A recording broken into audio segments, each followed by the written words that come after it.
Oh god, I don't know where to begin. A bit of background history. I'm not a big anime fan. No, normally not a big fan, but not crazy about the character art, not crazy about the narrative style. So when I tell you that I utterly, utterly adore Death Note, I want you to understand the full extent of my meaning because it actually, to me, I think represents some of the best storytelling. Now, like I said, not an anime fan. Now, when Dragon Ball Evolution came out, I didn't know the pain. I didn't truly grasp the pain that everyone else went through. But watching this one, yeah, now I get it. Now I feel the pain. Watching this film and watching this full-blown Hollywood bullcrap that they turned it into, I basically felt like I was having my nutsack beaten down by a kid with spiked gloves. When I tell you how bad, how awful this new film is that is now on Netflix, featuring people who I never want to see in another movie again, directed by a guy who, frankly, I wouldn't even want to see him direct Traffic for fear of the horrible onslaught of pain and misery that is going to follow, because what I just witnessed was probably some of the most banal, insipid filmmaking, and even beyond the way the movie's made. The movie looks fine. That does not, I don't, either the director knew that the script was crap or something like that, but I don't know. I wish I had some inkling of to find out what motivated the choices behind this movie. Okay. For those who don't know, this film is adapted. This movie is a bastardization of a very beloved manga series. The thing about Death Note, the thing that makes it a very compelling read, is the fact that it is a chess match between two very brilliant minds on both sides of a philosophical debate. The debate of, is it right to kill criminals, to take the law into your own hands to kill criminals, or alternatively, is that why we have our system? That is a very compelling debate, and it leads to an amazing chess match between two very interesting and appealing, and I don't want to say appealing characters, I'm going to say just fascinating people.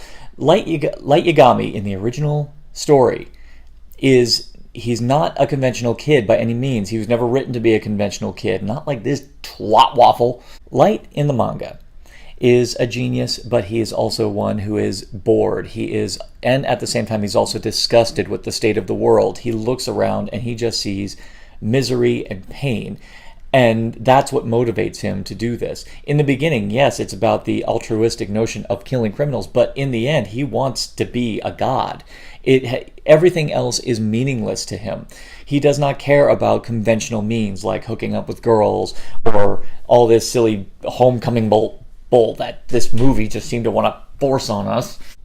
Even Willem Dafoe couldn't save this movie. And even then, I think the major thing that hurts this movie grievously is just a complete and utter disdain for everything that makes Death Note interesting.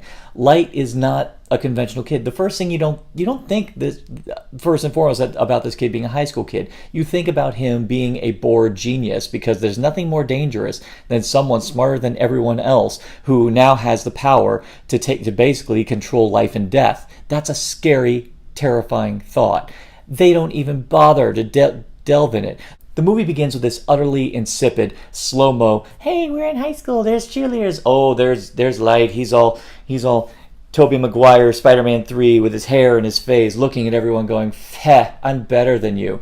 Yeah, you're so much better. Now, the movie came under fire recently because of casting a white actor in a role that is notoriously given to that is a Japanese character. It wasn't the whitewashing. It was the WUSS-WASHing. Yeah. Now, here's the thing. Death Note has been adapted to film before. There's a two-part pair of movies that came out shortly, I think sometime around the time the manga was just wrapping up. I don't know the dates. I don't know the times. All I know is that these two films came out, and they were so much better. They followed the story much better, and whatever changes they made fit the narrative stretch of whatever they were doing in the movie. So that was fine. It was actually a really good two-part movie. I strongly recommend you watch those. And because of the heart and soul, what made it great was the fact they got it. They understood.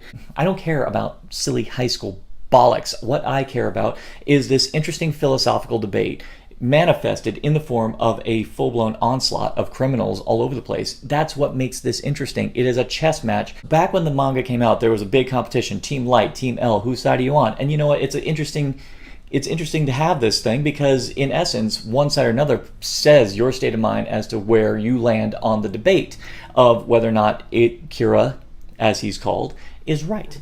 And then you have L, who represents the law, pure and simple, the way it's meant to be.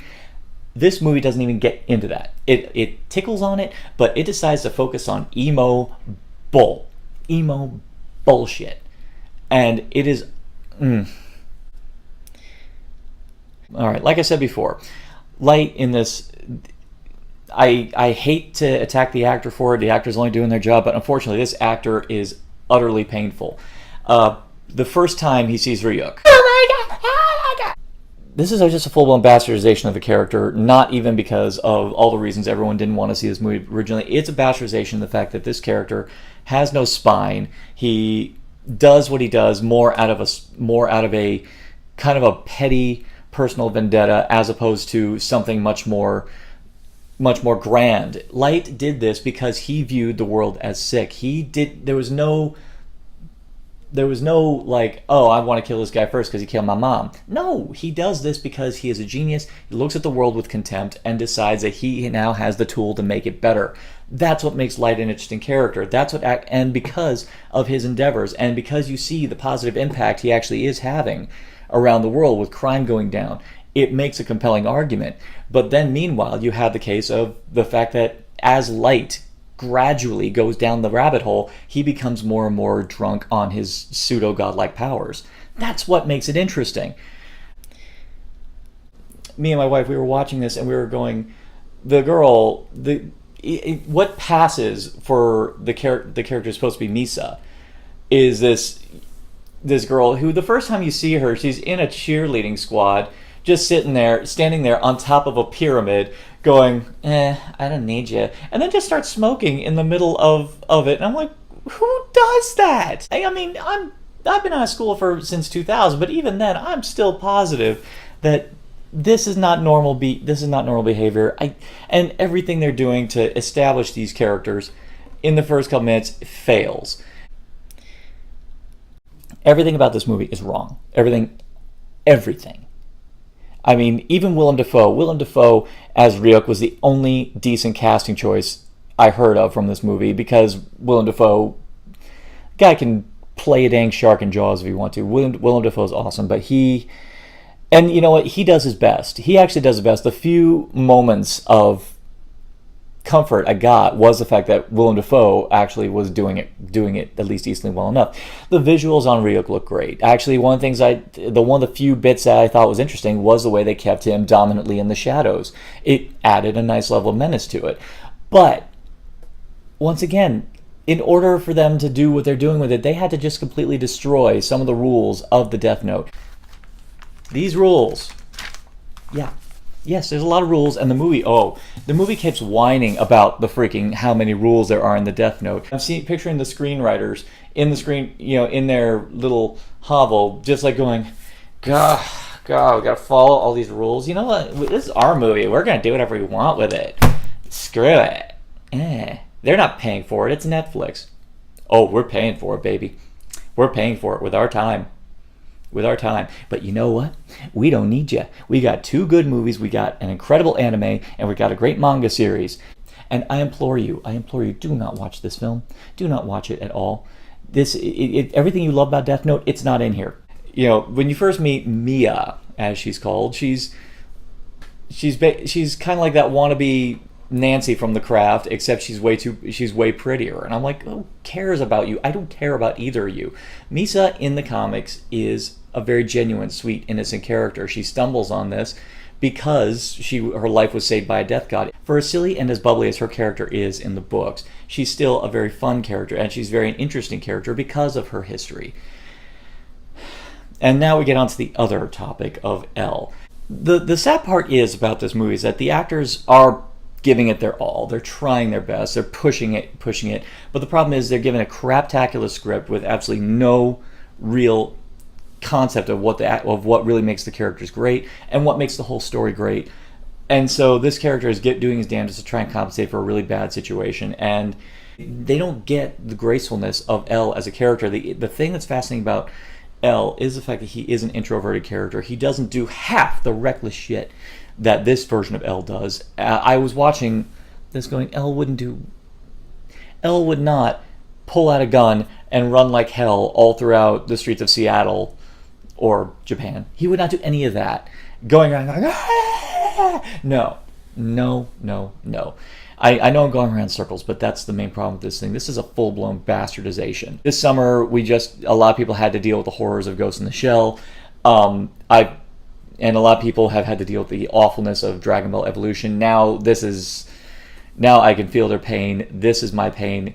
And all I can do right now is beg you guys, do not watch this thing. Normally I say, yeah, don't watch it so you can have a legitimate opinion. No, do not. If you want a legitimate opinion of something great, watch the original anime, read the manga, even watch the 2 films that came out at the same time. They are fantastic. Don't do this.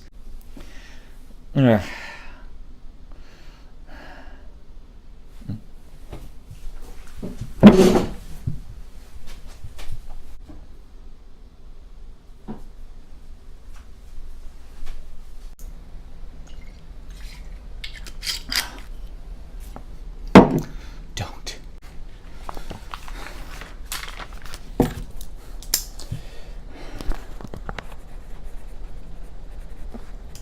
So, in closing, in my final notes, I'm going to give... Well, and you know what? Some good does come from this. We're going to have a narcotic casserole first. I rate Death Note on Netflix the first ever honorarium of the plate of crap. Do you agree? Do you disagree? Do you think that this film is in fact a solid representation of Death Note? If so, then you're a moron. If you do agree, then unfortunately you also had to watch this movie. And for more addictive content for Narcotic Casserole, well, you might have to go just watch the previous ones, because has heart attack after telling people to like, share, and subscribe. Click and thou shalt be served.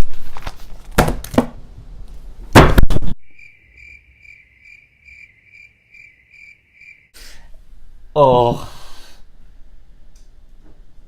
Ugh, that was rough.